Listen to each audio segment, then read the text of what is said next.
In 9 AD, in the dark heart of Germania, 3 elite Roman legions vanished.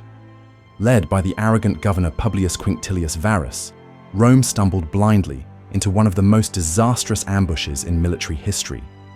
What happened in the Teutoburg Forest not only shattered Rome's dreams of German conquest, it became the empire's bloodied northern border for centuries to come. This is the lost story of treachery, battle-frenzied combat, and the downfall of Varus's legions. In 15 BC, Augustus Caesar's Roman Empire gazed across the broad, uncharted lands east of the Rhine. These lands, collectively referred to as Germania, were inhabited by fiercely independent tribes. By 7 AD, the Romans had established several provinces and military bases deep into the heartland. Augustus designated Publius Quinctilius Varus as governor to rule the region. Varus, a noble and politically influential man, arrived with 3 powerful legions, the 17th, 18th, and 99th. But Germania was no ordinary border. The tribes spoke different languages, had no single leadership, and respected only power. Rome levied exorbitant taxes and cruel punishments, breeding resentment.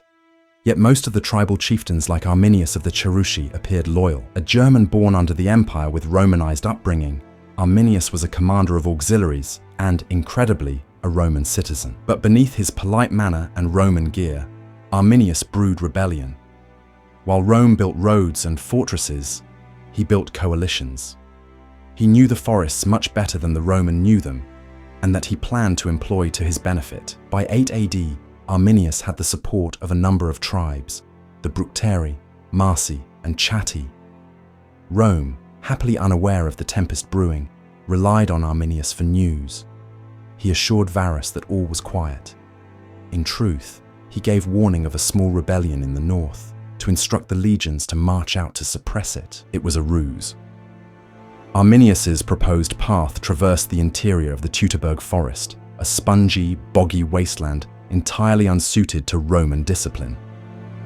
Arminius left the column, promising to raise more auxiliaries. Too self-satisfied and disdainful of counsel, Varus led nearly 20,000 men, legionaries, horse and camp followers, into the forest.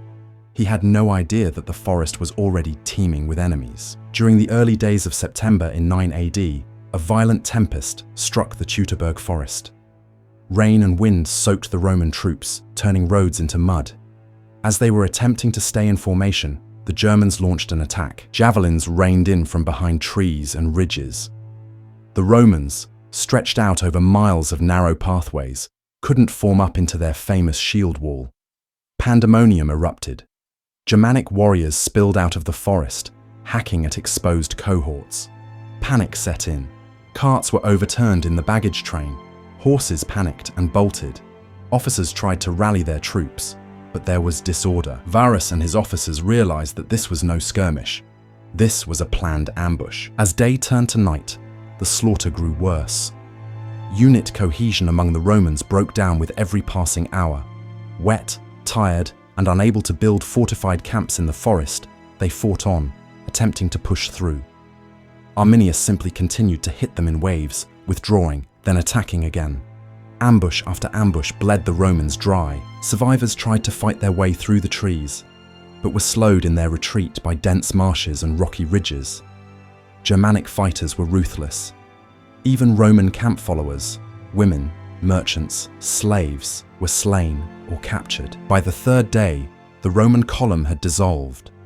Varus, now wounded, realized that the battle was lost. Not wishing to be taken alive, he fell upon his own sword. Other officers did the same.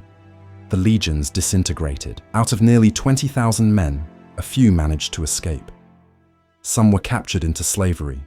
Some wandered for a few days before they encountered Roman outposts. 3 Roman eagles were lost, a calamitous shame. When Emperor Augustus heard about it, he was devastated. Suetonius reports that he struck his head against the walls, screaming, "Quinctili vare, legiones rede." Quinctilius Varus, restore my legions to me. Rome abandoned visions of annexing Germania in retaliation. The Rhine was the empire's de facto border to the north. Germanicus, the emperor's nephew, would lead raids for revenge in the coming years. But Rome would never again attempt full conquest. The Teutoburg Forest Disaster changed history. Rome did not attempt to cross the Rhine again and occupy lands. The psychological loss continued for centuries. The designations of the defeated legions, 17, Sarnit, and 19, were never used again. Arminius became Germanic legend, but eventually fell victim to tribal strife and treachery. Yet, his name would resound for centuries. German nationalists re-established his legend in the 19th century. German nationalists, Hermann the Liberator, named him. A tremendous monument now towers over the Teutoburg Forest. And in more recent times, historians commemorate the battle not simply as a military loss, but as the battle that saved Germania from Romanization. The Battle of Teutoburg Forest was more than a defeat on the battlefield. It was a turning point in Roman history, a lesson in hubris, geography, and betrayal. It defined the limits of empire in blood and informed the world. Even Rome could bleed.